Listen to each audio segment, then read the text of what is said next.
오늘도 돌아온 수요일 엄마와 함께 책 읽기 시작해봐요. 고고고! 이름 짓기 좋아하는 할머니. 이름 짓기를 무척 좋아하는 할머니가 있었습니다. 할머니는 낡은 자가용에게 배치라는 이름을 지어주었어요.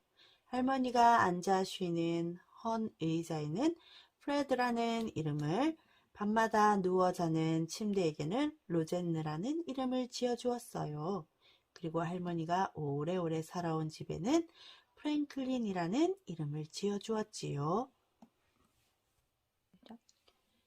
매일 아침 할머니는 로젠네에서 일어나 프레드에 앉아 코코아를 마시고는 배치를 몰고서 우체국으로 달려갔어요.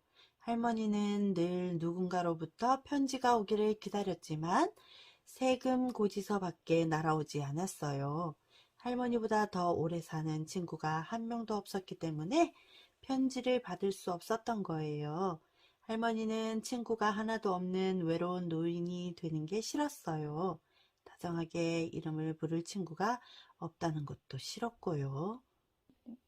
그래서 할머니는 이름 짓기를 시작한 거랍니다. 하지만 할머니는 자기보다 더 오래 살 수 있는 것들에게만 이름을 지어주었어요.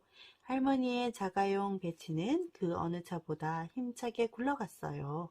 할머니의 의자 프레드는 한 번도 가운데가 푹 꺼지거나 한 적이 없고, 로젠느는 비록 낡은 침대지만 삐걱거리는 소리를 낸 적이 없었지요.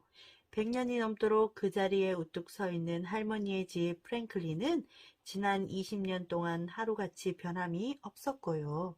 할머니는 그들보다 더 오래 살 것을 걱정할 필요가 없었습니다. 그래서 할머니는 무척 행복했어요. 어느 날 할머니는 배치에 묻은 진흙을 닦아내느라 밖에 나와 있었어요. 말끔히 씻지 않은 차와 함께 있는 것은 프랭클린은 원치 않을 거라 할머니는 중얼거리는데, 순해 보이는 갈색 강아지 한 마리가 출입문가로 슬금슬금 다가왔어요. 참! 할머니는 출입문에는 이름을 지어주지 않았어요. 들적 위에 녹이 잔뜩 쓴 그 출입문은 오래가지 못할 게 뻔했거든요.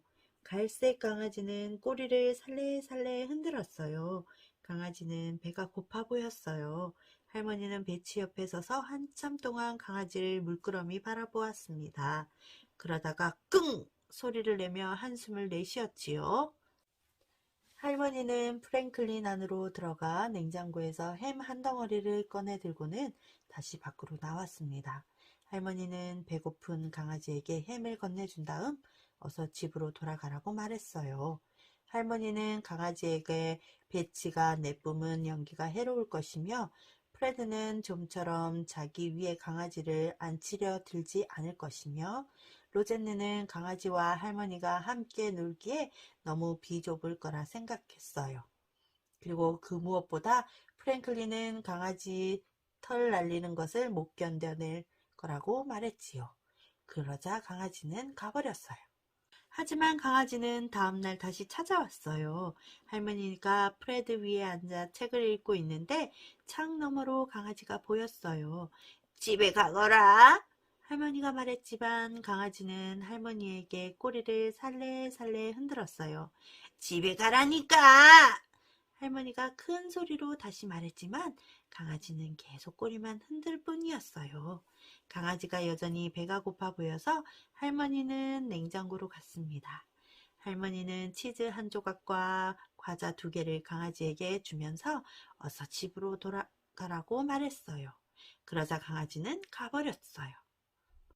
그날 밤 할머니는 베개를 둥글게 만들어 로젠느 위에 놓으며 강아지의 모습을 떠올렸어요. 아주 착하고 예쁜 강아지라고 생각했지요. 그래도 강아지를 머물게 할 수는 없었습니다.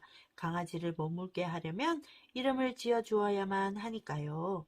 강아지는 프랭클린이나 프레드, 베치나 로젠느처럼 오래오래 살지 못할 게 분명했어요. 할머니가 오히려 강아지보다 오래 살 것만 같았어요. 할머니는 친구들보다 더 오래 살아서 혼자 남겨지는 게 두렵고 싫었거든요. 할머니는 앞으로도 계속 강아지를 돌려보내야겠다고 마음먹었습니다. 강아지는 날마다 할머니네 집 문가로 찾아왔습니다. 그러던 어느 날 그 갈색개는 할머니네 집에 찾아오지 않았습니다. 하루 종일 할머니는 프레드 위에 앉아 문가를 내려다 보았지만 개는 오지 않았어요. 할머니는 문득 마음이 허전하고 쓸쓸해졌습니다. 그 다음 날에도 개가 찾아오지 않자 할머니는 무슨 수라도 써야겠다고 마음먹었어요. 할머니는 수화기를 집어들고는 떠돌이 개를 잡아들이는 사람에게 전화를 걸었습니다. 요 며칠 동안 순둥이 갈색개를 잡은 적이 있나요? 순둥이 갈색개라고요? 우리 사육장엔 갈색개가 한두 마리가 아니랍니다. 할머니는 계단에 앉아 목걸이에 이름표가 없는 순둥이 갈색개를 생각했습니다. 이름 짓기 좋아하는 할머니 이야기 잘 들었나요? 친구들은 물건에 이름을 지어준 적이 있나요? 친구들, 갈색 강아지는 과연 할머니에게 이름을 받을 수 있었을까요? 없었을까요? 오늘의 이야기 뒷부분이 궁금해지죠? 그럼 도서실로 고고고!